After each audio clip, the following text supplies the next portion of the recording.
So we're going to do core conditioning from now. I'm going to start with dead bug. You're going to push your hands and knees into each other.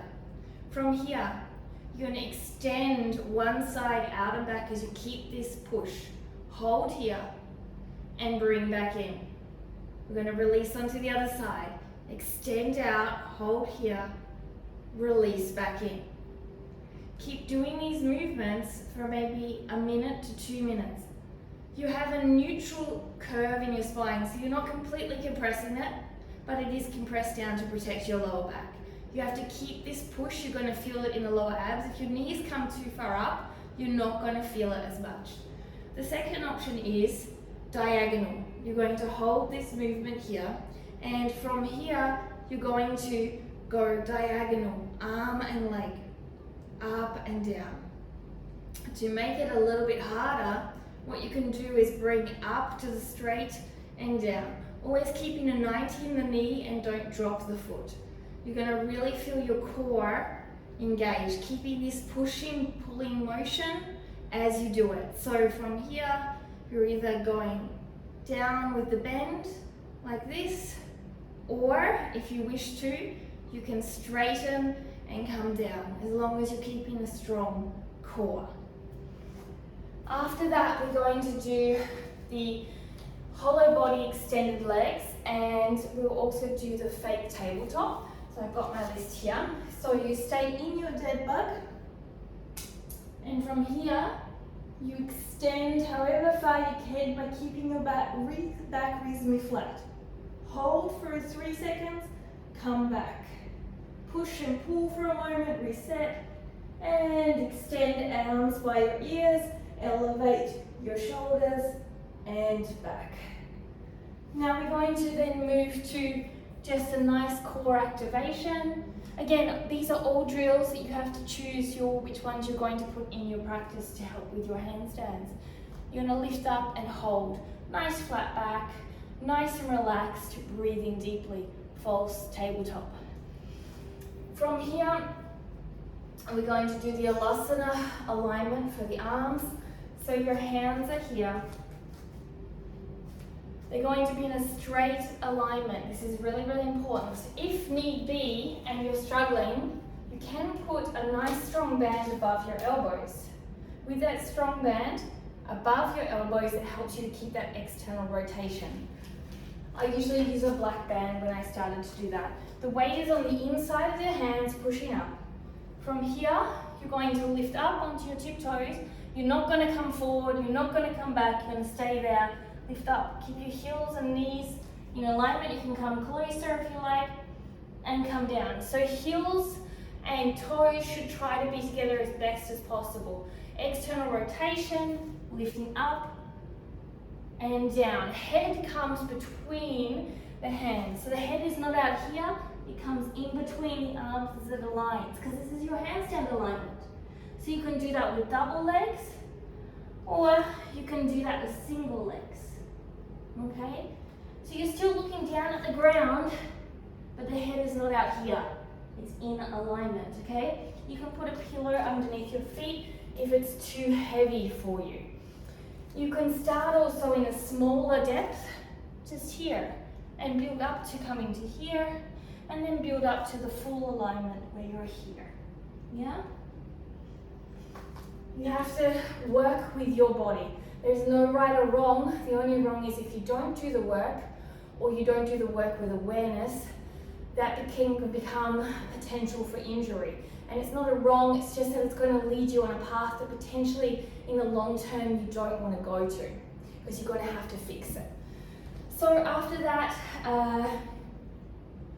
we can do some L-shaped handstands and V-sits. So you're going to have that alignment that we had in Lsit. I'm going to use the sofa here.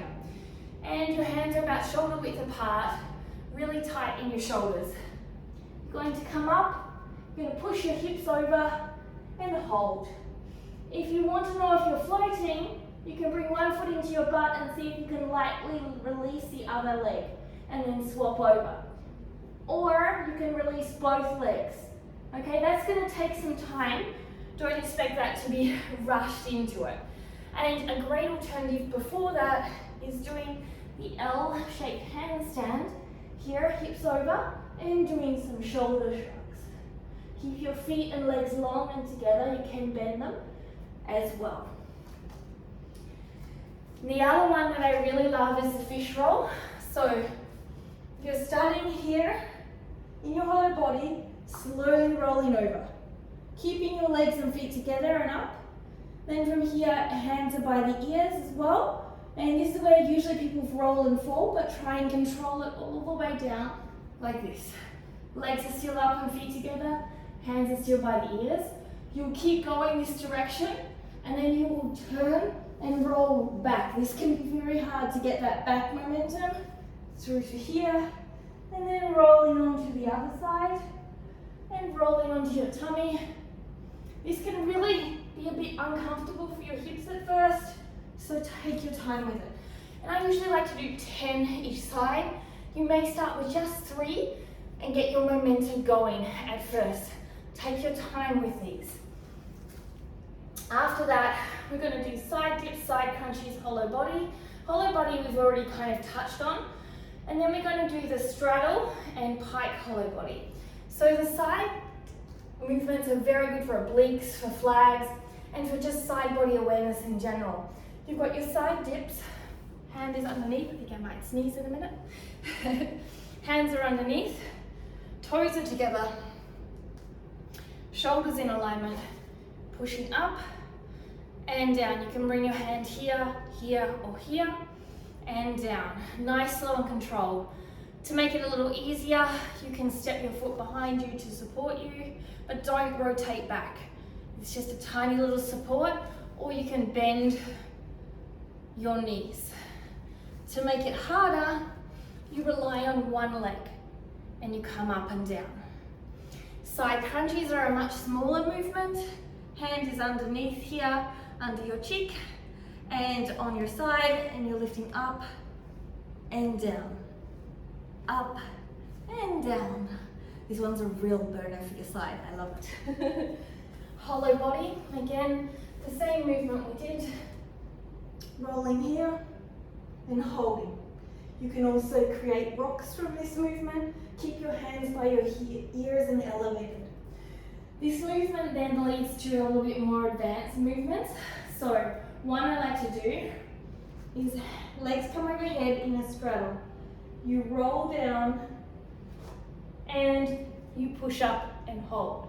At first what you might do is you come through, keep that compression as you come down, and what you might do is you do this and you have your feet down, and then slowly build up to your both feet down.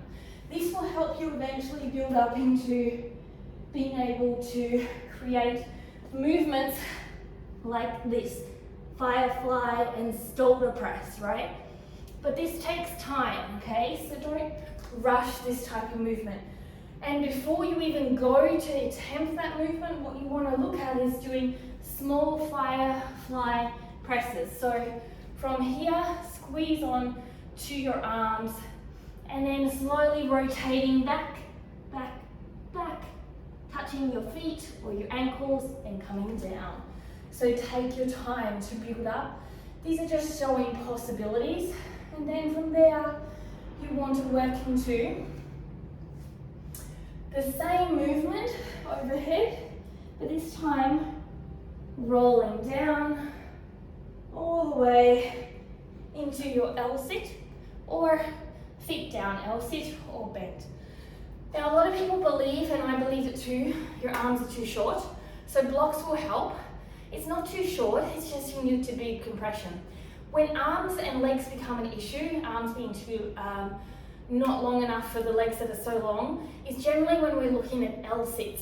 So in the old days when they looked for circus performers, they actually did look for certain sizes and proportions of your body, because when it came to things like Lsits, sit-throughs up into handstands, if your legs were too long, it was a lot more work and less likely for you to be able to do that as opposed to someone that was small and compact.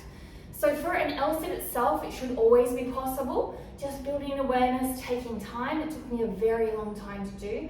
But for Lsit sit-throughs, that's when you can say, okay, my arms might be a little bit too short for my legs. So don't limit yourself by your thought patterns. So after that, standing, let me just make sure, we're going to do a couple of rotations, and that's about all. So the only other thing I would say with the core is just a rotational movement. So your feet are together. I might go from the side. You're going to bend down, lengthen out. Try to keep your ribs in. From there, you're going to bump your hip and rotate to the side. And then from there, you're going to rotate up. You can also have your legs apart. So the option is, I'll show you the side. The other side is here down, rotate, bump your hips, and then from there, rotate up. Okay? This is going to be really great for your core, side, body, and your back and front body. And another option would be to grab a weight and do some weight movements like this. That's also very useful as well. So here's the core conditioning. You can play with it as you will. You can build a program with, say, about 6 repetitions, and some basic exercises I do, for example, is like an example of a core would be 20 of these times 2, and then 20 of these times 2. So I do 2 rounds, and then from there I would do 20 hollow rocks. Then from there I would bring myself into 20 side dips, okay? And then I would bring myself into 20 side crunches. Then I would bring myself onto the movements of my back body, 20 leg lifts, then 20 arm lifts, then 20 together. Don't worry, we're nearly done. Then I would do my fish rolls, okay? 20 of those. And then finally, I would do a quick little glute. So 20 of these, each leg. And then my legs straight, 20. And finally, I would do a handstand. And I would do 2 rounds, and there is a core program that I would do for 1 day worth of my conditioning. So you can see the work that goes into it. So you could start with 1 round of 10 of each and build up from there. I hope you enjoyed. Namaste.